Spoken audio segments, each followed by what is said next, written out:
Santo, santo, santo eres tú, Señor. Dios los bendiga, hermanos. Que Dios los bendiga más. Amén, amén. Santo. ¿Quiénes están listos para gozarse en el Señor? Un año que no nos vemos, hermanos, y estamos aquí para adorar su santo y dulce nombre. Aleluya.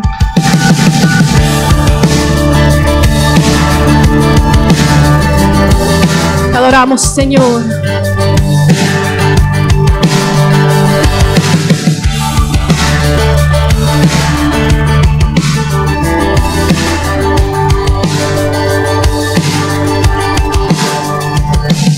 Él viene con poder, todo reino lo verá.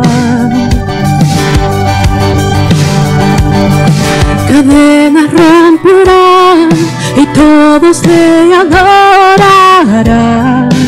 ¿Quién como el Señor Dios fuerte? Él es el león, león de Judá. Él tiene el poder para liberar. Todos se postrarán ante Él. Él es el Cordero, Cordero inmolado. Su sangre en la cruz borró mi pecado. Todos se postrarán ante el Cordero y el León. Todos se postrarán ante Él. Aleluya. Oh, santo eres. Abrir las puertas son al Rey de Reyes y Señor, el Dios de salvación. Y el Dios de salvación vino a darnos libertad. ¿Quién como el Señor Dios fuerte? Dígaselo. Él es el león, león de Judá. Él tiene el poder para liberar. Todos se postrarán ante Él. Él es el Cordero, Cordero inmolado. Su sangre en la cruz borró mi pecado. Todos se postrarán ante el Cordero y el León. Todos se postrarán ante Él. Oh, te adoramos, nuestro Dios. Dígale quién. ¿Quién como el Señor Dios fuerte? Dígaselo. ¿Quién como el Señor Dios fuerte? ¿Quién como el Señor Dios fuerte? ¿Quién como el Señor Dios fuerte? Levante su voz. ¿Quién como el Señor Dios fuerte? Decláralo. ¿Quién como el Señor Dios fuerte? Él es incomparable. ¿Quién como el Señor Dios fuerte? ¿Quién como el Señor?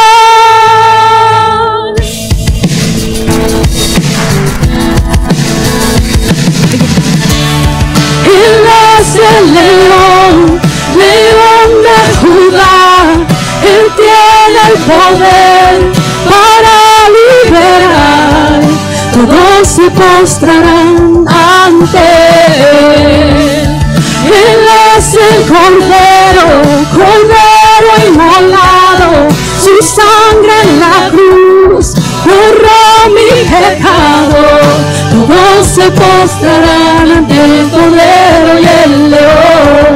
Todos se postrarán ante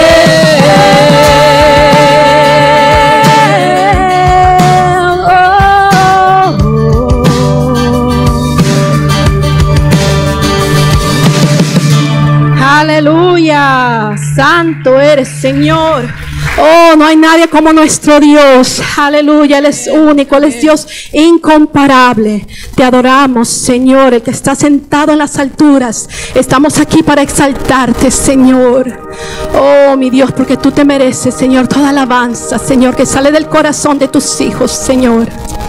Oh, tú eres nuestro todo, Señor. ¿Quién puede decir, Señor, tú eres mi todo?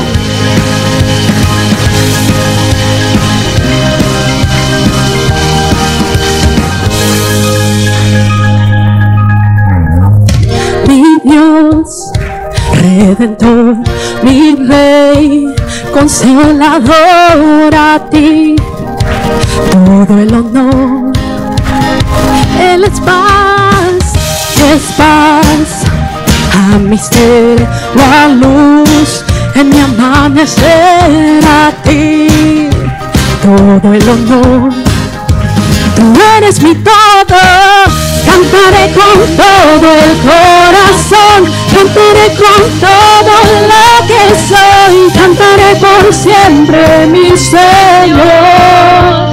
Tú eres mi todo, cantaré con todo el corazón, cantaré con todo lo que soy, cantaré por siempre, mi Señor. Tú eres mi todo.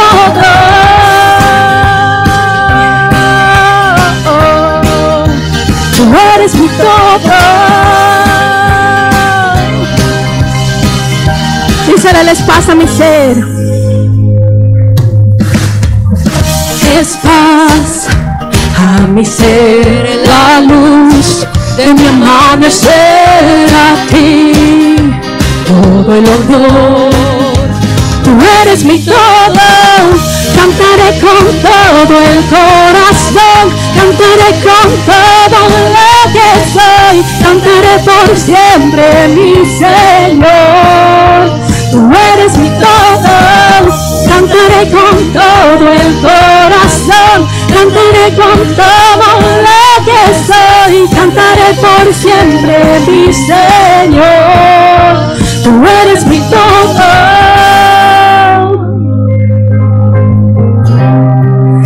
Y tú eres mi todo. Aleluya. Mi Jesús, por ti siempre viviré y por siempre cantaré. Tú eres mi todo.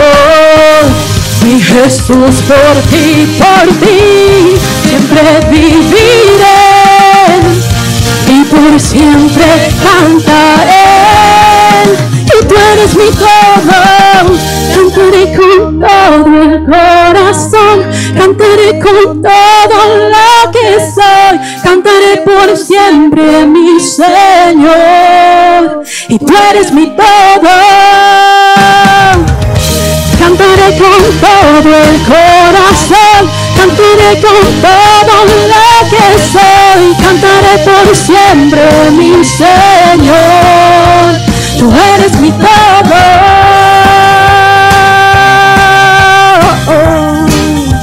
Y tú eres mi todo.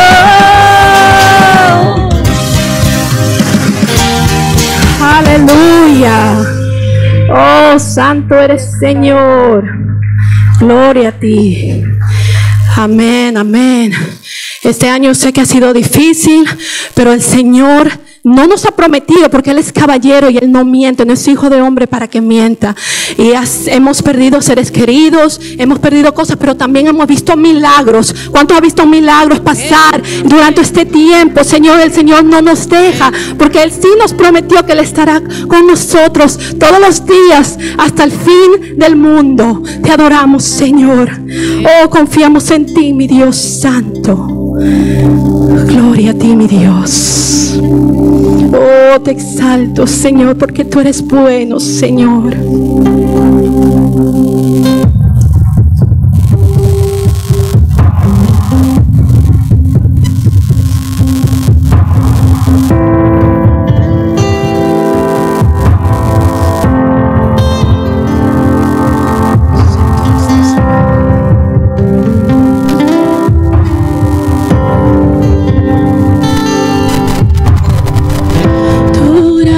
Me visitó, sanando mi corazón. Mi casa se iluminó de tu luz.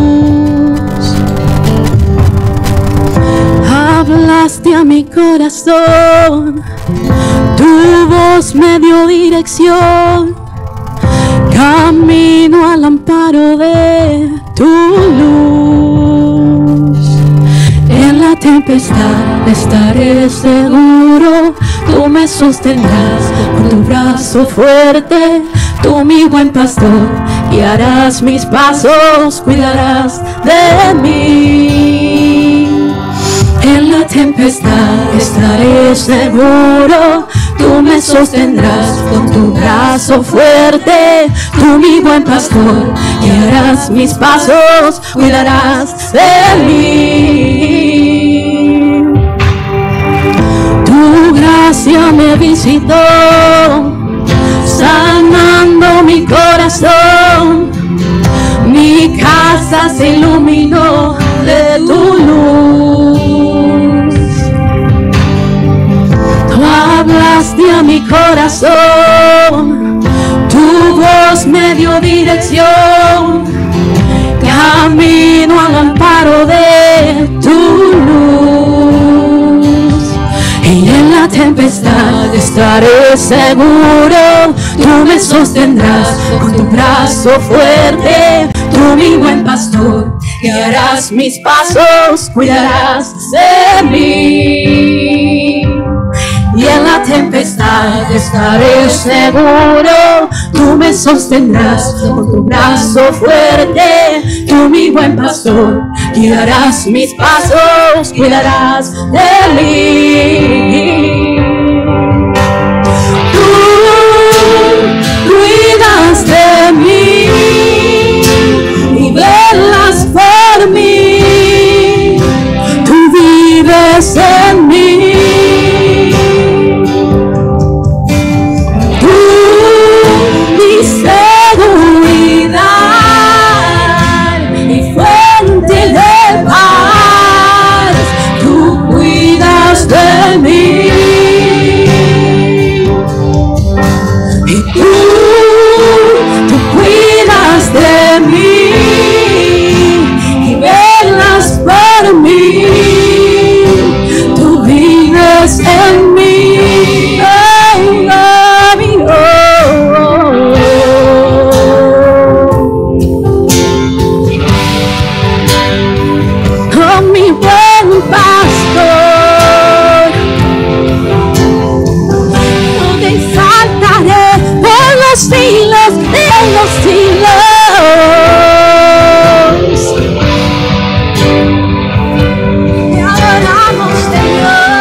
Estaré seguro, tú me sostendrás con tu brazo fuerte, tú mi buen pastor, cuidarás mis pasos, cuidarás de mí.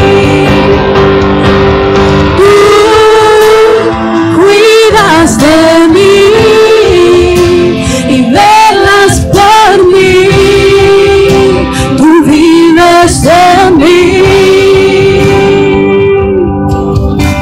Y tú, mi seguridad y fuente de paz, tú cuidas de mí, oh, tú cuidas de mí, oh, oh, oh, oh. En tu presencia, oh, tu amor puedo sentir, Señor. No importando la situación en la que te encuentres, el Señor estará presente, el Señor estará presente.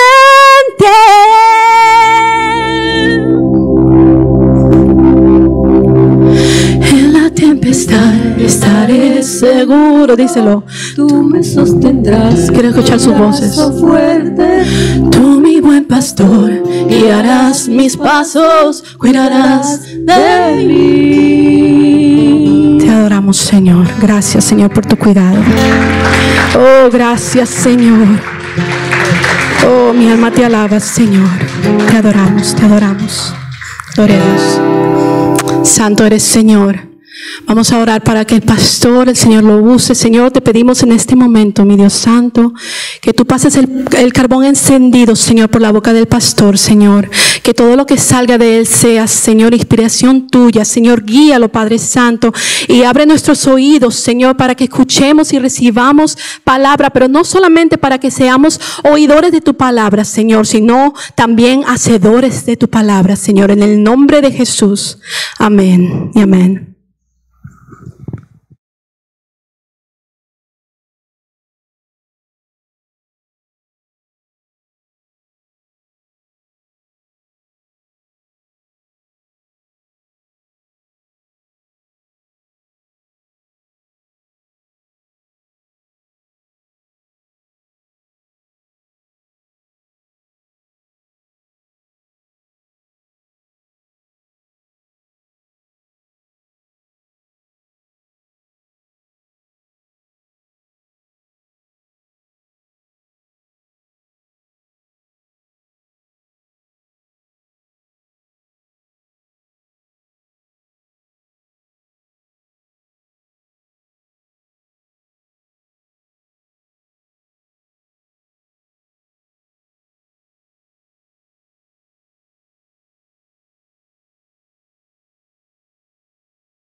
Una persona famosa, pero no por algo que yo haya hecho, no por méritos propios, no porque yo fui una persona valiente o porque fui una persona especial.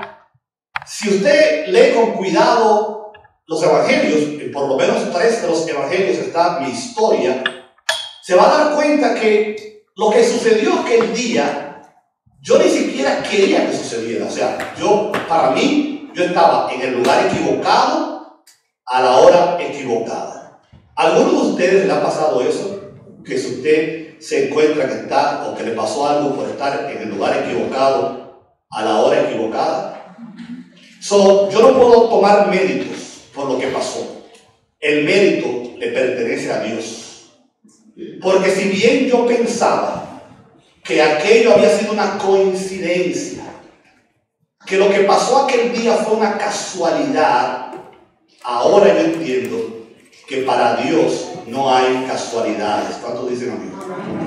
Incluso yo tengo un amigo que dice que él no cree en las casualidades, que él cree en las diosidades, algo así. Son de verdad, ¿verdad? Es que me molesta solo. Ahora yo entiendo que mi encuentro con el Cristo en aquel día no fue la casualidad del destino, sino un plan divino de Dios que había preparado para que yo tuviera un encuentro personal con Él. Por eso, yo quiero que la primera cosa que yo quiero que usted se lleve para su casa en el día de hoy es que no importa lo que suceda en su vida, no importa si lo que está aconteciendo ahora mismo en tu vida parece algo malo o una mala jugada del destino. Es probable que Dios tenga un plan en eso que te está pasando a ti hoy. Porque lo que yo nunca me iba a imaginar era que aquella reunión, aquel encuentro fortuito, que parecía una casualidad del destino, era parte del plan de Dios para mi vida. Y Dios iba a hacer con eso algo grande. Así que, sea lo que sea que te esté pasando a ti ahora, o lo que te pase a ti mañana, recuerda que Dios puede estar trabajando en eso para hacer de esa situación algo maravilloso en tu vida. Por lo tanto, yo he llegado a la conclusión de que Dios siempre está trabajando, de que Dios siempre está envuelto en los asuntos de aquellos que le buscan, particularmente los que son sus hijos, y que nada sucede en nuestra vida por casualidad. Que, como dice mi mamá siempre, en vez de preguntarle a Dios por qué, le preguntemos para qué. Ya ustedes saben quién soy yo, ¿verdad? Mi nombre es Simón de Cirene. Aparezco, dije ya, en por lo menos 3 de los evangelios. Y para, ustedes conocen al pastor Víctor Ríos, uno que se cree que es comediante. Hace unos chistes malísimos. El pastor Víctor Ríos siempre dice, para los que les gusta llevar anotaciones, yo soy originario de la ciudad de Cirene. Porque en mi época, ustedes saben, los apellidos eran o el nombre de tu papá, o de tu profesión, o la ciudad de donde tú venías. La gente me conoce como Simón de Cirene. Para los que les gusta llevar anotaciones, Cirene es una ciudad en el norte de África. Yo nací en un hogar judío, de padre y madre judíos. Me crié en la tradición judía, pero mi familia tuvo que emigrar por razones que no vale la pena explicar ahora, y nos asentamos en Cirene, en el norte de África. Allí yo viví una vida normal en medio de una comunidad judía. Todos los sábados íbamos a la sinagoga. Desde que yo tenía 12 años, mi papá me enseñó la Torah, la ley, los primeros libros del Pentateuco. Yo practiqué todas las costumbres judías. En pocas palabras, yo me envolví en la religión judía. Un día me casé, tuve 2 maravillosos hijos, Alejandro y Rufo. Sus nombres están en la Biblia. Y usted dirá, ¿y por qué se menciona el nombre, los hijos de Simón de Cirene en la Biblia? Bueno, después de mi encuentro con Jesucristo y la experiencia que yo tuve aquel día, mis hijos se convirtieron, participaron del movimiento misionero. Incluso el apóstol Pablo va a mencionar a Rufo, uno de mis hijos, en una de sus cartas. Me casé, tuve mis hijos, conseguí un buen trabajo y me envolví en la vida religiosa de mi pueblo. Pero como le pasa a mucha gente, yo iba a la sinagoga, yo leía la ley, yo practicaba los mandamientos que se supone que nosotros practicamos. En otras palabras, yo era una persona muy religiosa. Si usted le preguntaba a alguien, ¿usted conoce a Simón de Cirene? Le iban a decir, sí, él es un hombre muy religioso. Pero a pesar de mi religiosidad, había un vacío en mi vida. Algo no estaba bien, yo no me sentía satisfecho. Yo quería conocer más a Dios. Yo quería ser como Abraham, como Isaac, como Jacob, como Moisés, como todos aquellos hombres y mujeres de Dios que se ve en la Biblia que tenían una relación personal con Dios. Y eso era lo que yo anhelaba y me faltaba y no encontraba en la religión. Y pensé, si yo puedo ir a Jerusalén un día, a la ciudad santa, y puedo ir al templo, al lugar santo, y puedo participar de la Pascua, la celebración santa, tal vez entonces yo pueda llenar ese vacío espiritual que hay en mi vida. Y no es cierto, es probable que hay personas que nos están escuchando que pueden decir, yo me he sentido así. Yo fui a la iglesia y no sentía nada, yo leí la Biblia y no sentía nada, yo participé de un retiro espiritual y todavía no he encontrado respuesta y satisfacción para las más profundas necesidades de mi alma. Porque, mi querido hermano, la otra cosa que quiero que usted aprenda hoy o recuerde es que la religión no salva. La religión no llena la necesidad espiritual. Practicar cosas, acuérdense que no es lo mismo el cristianismo y la vida espiritual que una religión. La religión es un esfuerzo del hombre para llegar a Dios. El cristianismo es un esfuerzo de Dios para llegar al hombre. ¿Entendieron eso? Y por lo tanto la religión nunca va a satisfacer los ritos, las actividades, el ponerse una ropa de un tipo, el ponerse un crucifijo, participar de una actividad, no necesariamente va a llenar la necesidad espiritual que usted pueda tener. Y eso me pasaba a mí. Y por fin, un día se presentó la oportunidad de ir a Jerusalén.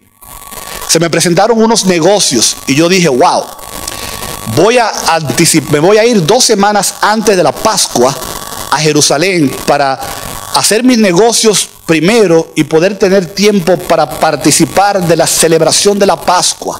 Que una vez, el sueño, yo no sé si usted lo sabe, pero el sueño de todo judío, donde quiera que vive, es ir a Jerusalén un día y participar de la Pascua y de la cena que se hace el día antes del sábado, donde se mata el cordero, donde se comen las hierbas amargas en recordación de lo que pasó aquel famoso día. ¿Ustedes se acuerdan lo que pasó en Egipto?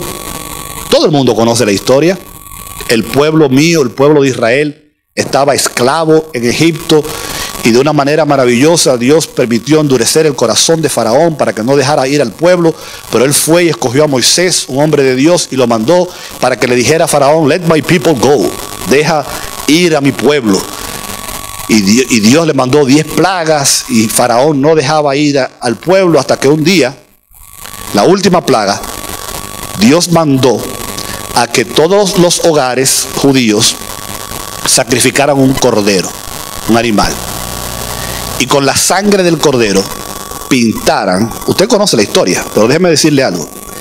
Pintaran la parte de arriba de la puerta, la parte de la izquierda y la parte de la derecha. Esas 3 partes nada más, no la parte de abajo. La parte de arriba con la sangre del cordero, la parte izquierda y la parte derecha. Y la historia dice que todos los que entraron a las casas donde estaba la señal de la sangre, cuando el espíritu de la muerte, el ángel de la muerte vino y acabó con todos los primogénitos, le quitó la vida a todos los primogénitos de Egipto, aquellos que estaban protegidos por la señal de la sangre se salvaron, porque hay poder en la sangre del cordero. Y yo soñaba con repetir aquella historia en Jerusalén. Y el día vino. Y llegó la hora. Me fui 3 semanas antes. Hice todos mis negocios. Recuerdo que el domingo antes de la Pascua había un alboroto en Jerusalén. Muchísima gente, soldados romanos, porque un tal Mesías entraba a la ciudad sentado en un pollino. Y la gente tiraba sus ropas y palmas y decía, Hosanna, bendito el que viene en el nombre del Señor. Pero yo no entendía de qué se trataba, no estaba interesado en eso. Lo único que yo quería era resolver mis negocios para poder dedicarle tiempo a visitar a mis amigos y celebrar con ellos la Pascua. A pesar de que yo era un extranjero en Jerusalén, encontré allí varios amigos que eran sirenenses, no sé si se dice así, que eran de Cirene también.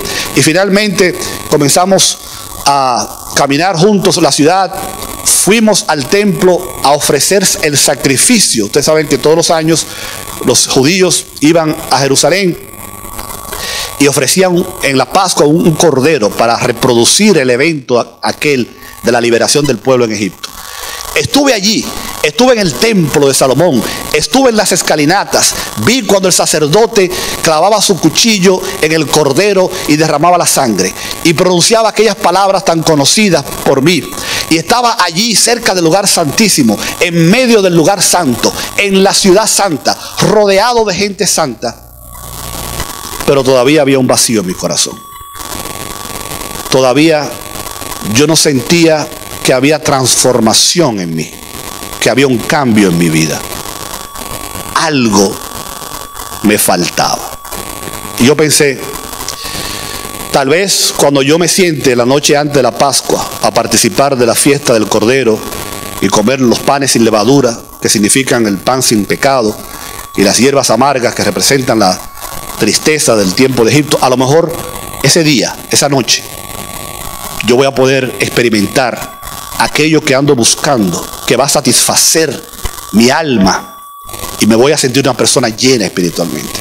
Por lo tanto, rápidamente me fui a terminar los negocios que tenía que hacer alrededor de la ciudad y me apresuré ese viernes temprano, salí tempranito para llegar temprano a Jerusalén y poder hacer todo aquello que había planeado. Pero, cosas del destino. Yo venía apresurado para llegar a la ciudad y pronto vi las murallas de Jerusalén a la distancia, las colinas que las rodean, el monte de Sión. Pero me llamó mucho la atención que cuando ya estaba cerca de la ciudad, a mano derecha había un monte. Ustedes lo conocen, en la Biblia se dice el monte Golgota, Golgotha, el lugar de las calaveras. Y allí había un grupo de soldados que indiscutiblemente estaban preparando una crucifixión. Tenían madera tirada en el piso, habían hecho 3 hoyos para poner 3 cruces y tenían una montaña de clavos, unos clavos como de este tamaño. Y yo pensé, ¿quiénes serán los infelices que van a ser crucificados en el día de hoy? Porque para nadie es un secreto que el castigo favorito de los cristianos, perdón, de los romanos, era la muerte por crucifixión. Una muerte terrible, dolorosa. Pero mucha gente ignora que Roma no crucificaba a cualquier persona. Usted se robaba un pollo, usted se robaba un pan, a usted no lo crucificaban por eso. Roma dedicaba la crucifixión a los terroristas, a los cabeza calientes, a los problemáticos, a aquellos que atentaban contra la estabilidad del imperio. Y la pena era muerte por crucifixión. Yo no quise ponerle mucha atención a ese asunto y seguí mi camino, pero de pronto me encontré con una multitud que venía. ¿A usted le ha pasado que usted va ahora en tráfico loco por llegar a un sitio y se encuentra que todos los carros vienen en vía contraria? Yo no se podía ni caminar en el camino, 3 grupos de gente, y me di cuenta que esos eran precisamente los 3 individuos que iban a ser crucificados ese día. El primer grupo y el segundo grupo eran 2 claros delincuentes, diciendo malas palabras, maldiciendo su vida, maldiciendo a los romanos. Yo me tuve que tapar los oídos para no escuchar las palabras terribles que pronunciaban, los gritos de dolor. Y al final no sabía si tenerle más pena a ellos que a los soldados romanos que vivían golpeándolos, venían detrás de ellos con látigos, empujándolos, pateándolos, escupiéndolos y haciendo una cantidad de cosas. Me abrí espacio entre la multitud y seguí mi camino y me topé con el segundo grupo, con el segundo delincuente que también venía haciendo lo mismo. Me subí por una montaña hasta que llegué al tercer grupo. Pero este grupo era diferente. Venía un hombre que no decía palabra, que no se quejaba, que no maldecía.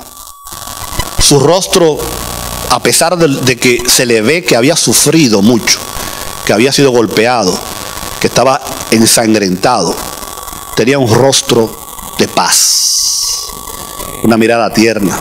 Detrás de él mujeres llorando y por supuesto otros gritándole barbaridades, insultándolo, y los soldados romanos haciendo su trabajo.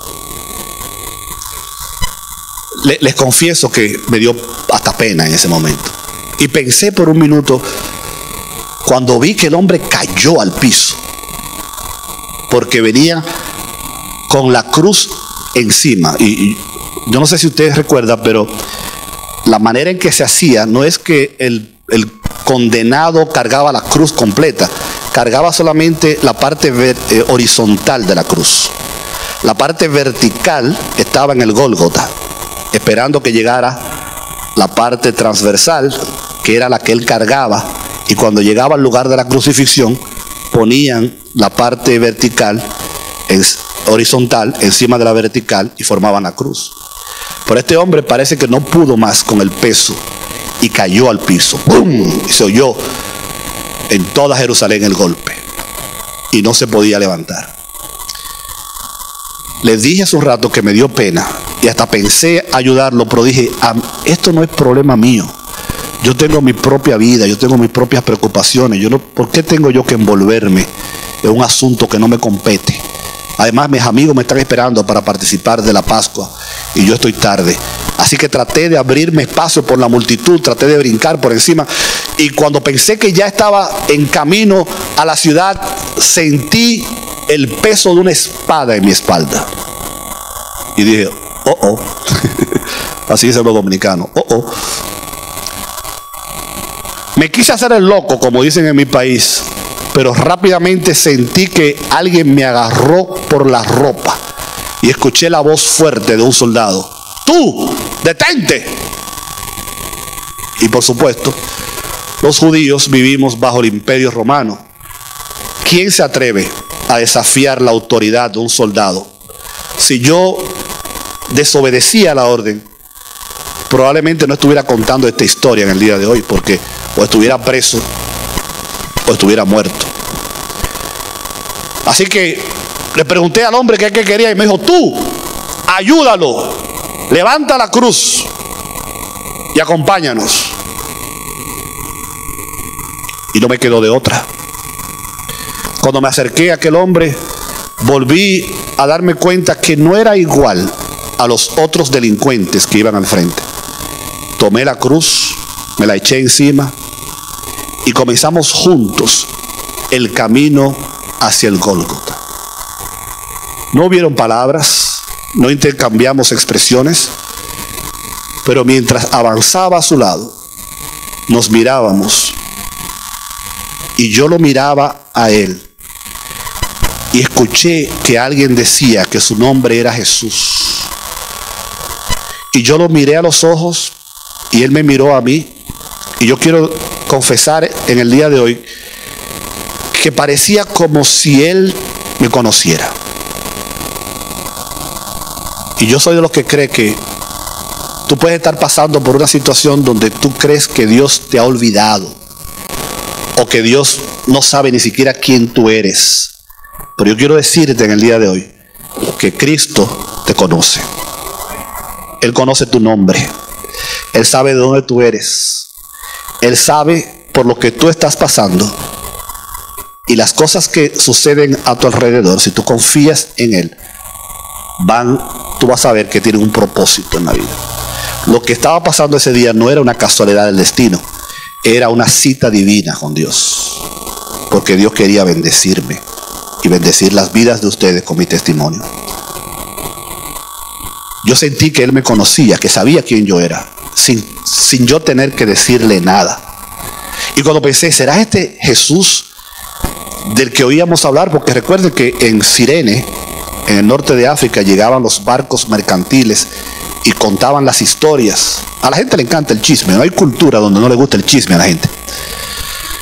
Y yo oía hablar de este hombre que sanaba enfermos, que multiplicaba panes y peces, que sanaba a los ciegos, que le daba vista a los ciegos, que levantaba a los cojos, que multiplicó los panes y los peces, que convirtió el agua en vino, hasta que caminó en el agua un día. Y yo decía, ¿será este? ¿Será este el Jesús del que la gente tanto habla?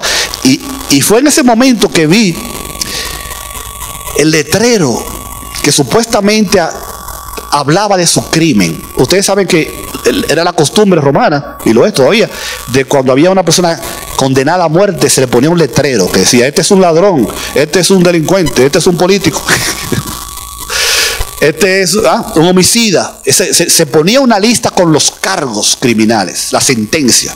Pero en el caso de Jesús, el letrero lo que decía: este es Jesús, el rey de los judíos. Y yo era judío. Y yo pensé, ¿Él es mi rey?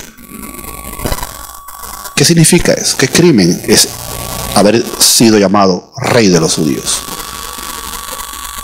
Pero así, poco a poco, sin yo darme cuenta, sin que me pesara la cruz, llegamos al Gólgota.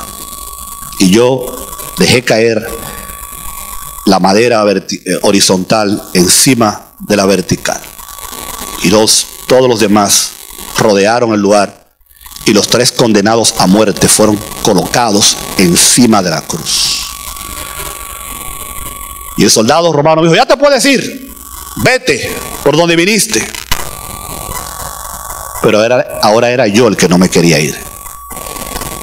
Entendía que no podía abandonar a Jesús en esos momentos, después de haber vivido con Él esos minutos en el caminar del Vía Crucis. Necesitaba saber más acerca de este hombre. ¿Por qué estaba allí? ¿Por qué este encuentro conmigo? ¿Por qué su mirada y su personalidad me impactó tanto? ¿Por qué la gente lo llama el Rey de los Judíos? Y empecé a recordar todas las cosas que se decían acerca de él, de que él era el Hijo de Dios, de que había venido para traer salvación y vida eterna, para rescatar a su pueblo, sus pecados. Yo quería conocer más de eso. Yo no quería irme de aquel lugar. Y me quedé. Y pronto las manos de estos hombres fueron traspasadas con clavos. Y los gritos de desesperación se empezaron a oír. Y las cruces se levantaron y fueron puestas en el hoyo. ¡Bum! Y aquello debió causar un efecto terrible en el cuerpo, porque, repito, una de las peores muertes que una persona puede experimentar es la muerte por crucifixión. Y la agonía comenzó. Y mientras los otros delincuentes seguían vociferando, insultando y maldiciendo, de Jesús, las únicas palabras que nosotros escuchamos fue: Padre, perdónalos, porque no saben lo que hacen. Esas no son palabras de alguien que está a punto de morir y que es crucificado injustamente. Y pasaron muchas cosas que no hay tiempo hoy, pero usted las puede leer en los evangelios. Pero al final, él pronunció estas palabras: consumado es. It is finished. La obra ha terminado. El plan se cumplió. Y yo cada vez más intrigado. ¿Qué quieren decir estas palabras? ¿Por qué está muriendo Jesús? Una gran oscuridad al mediodía cubrió la tierra, a pesar de que era el mediodía. Y por horas hubo tinieblas, terremotos.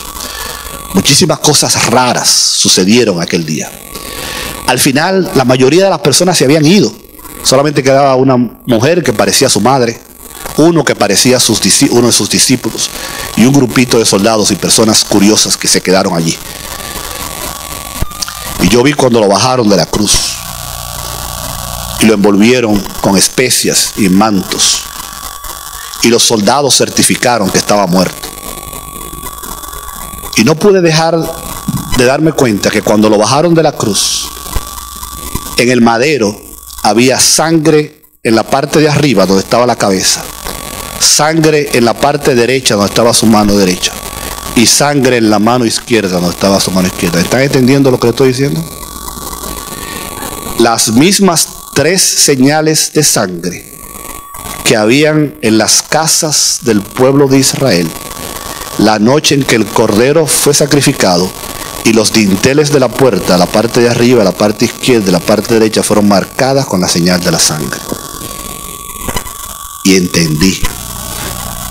Yo entendí en ese momento que quien colgó en la cruz y ahora está envuelto por haber sacrificado su vida era el Cordero de Dios que quita el pecado del mundo.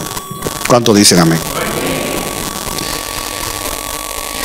Y por fin, en ese momento, mi vida cambió. No en el templo, no en las escalinatas del lugar santo, no participando de las festividades religiosas, no en comidas, pero al fin, al entender el mensaje de la cruz, al entender que el Hijo de Dios, el Cordero de Dios, fue sacrificado por mí y me mostró la marca de la sangre, que un día protegió a mi pueblo de la muerte, ahora me protege a mí y te protege a ti cuando nosotros nos refugiamos en la sangre de Jesucristo. La sangre de Jesucristo, su Hijo, nos limpia de todo pecado. La sangre de Jesucristo, su Hijo, dice la Biblia, nos protegerá de la muerte. Él murió no porque cometió un crimen, no porque hizo nada malo, pero porque decidió entregar su vida para salvar la nuestra. 2 hombres vinieron y se llevaron el cuerpo. Y oí que lo habían puesto en una tumba con una piedra afuera. Volví, ya era tarde, pero me senté con mis amigos esa noche a celebrar la Pascua. Comimos el cordero quemado, participamos del pan sin levadura y de todos los rituales.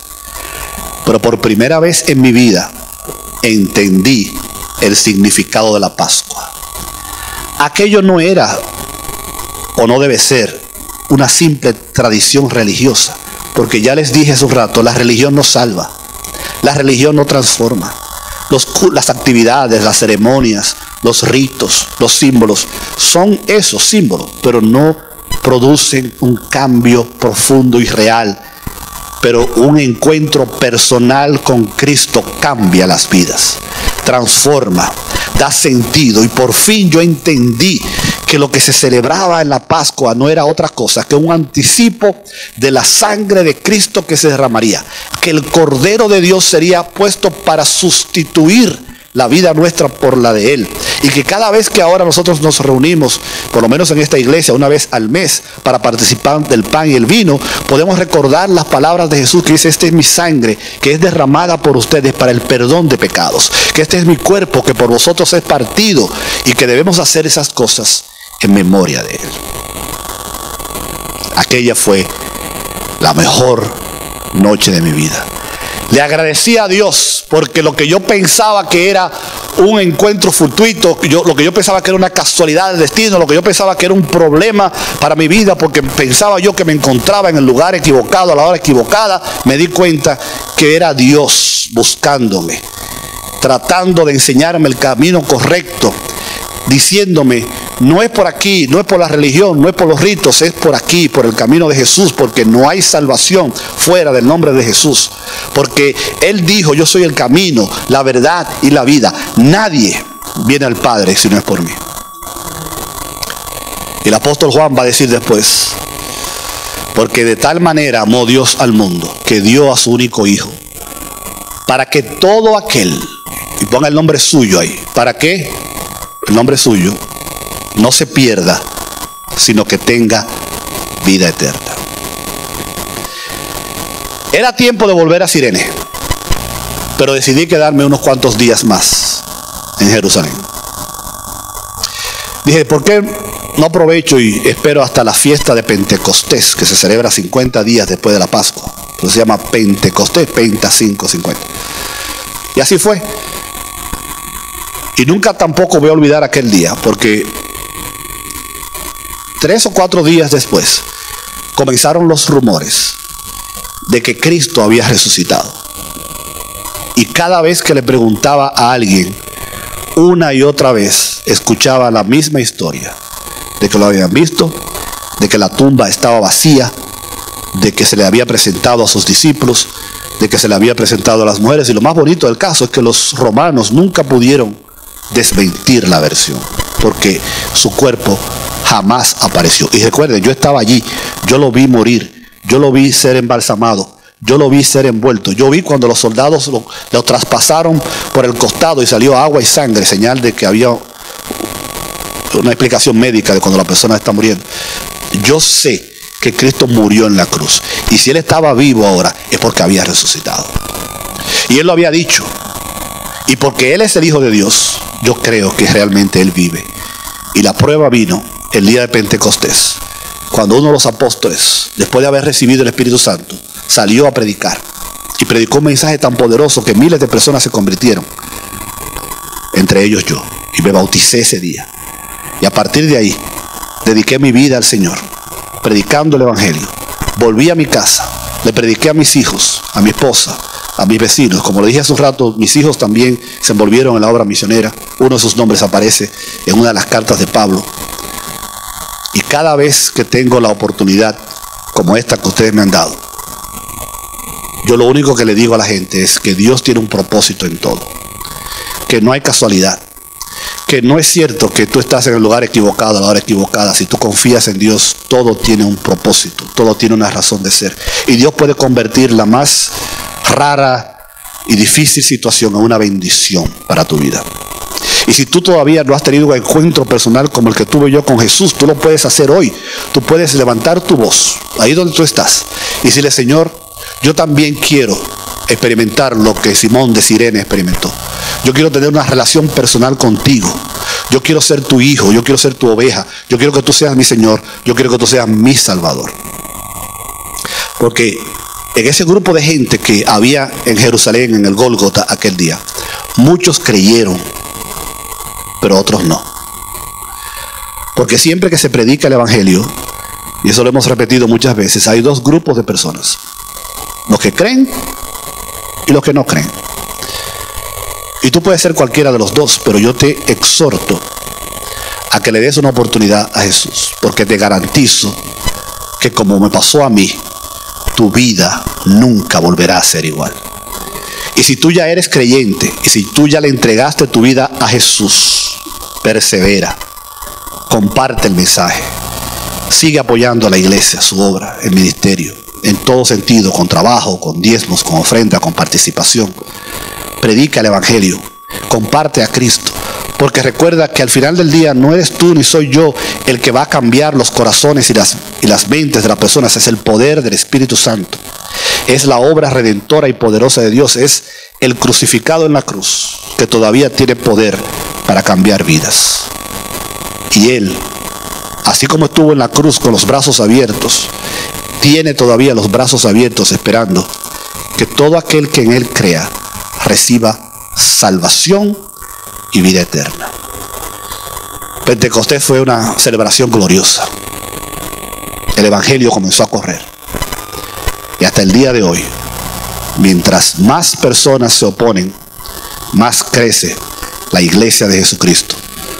Y cada día, yo le puedo decir a ustedes que tengo alguna experiencia con Dios.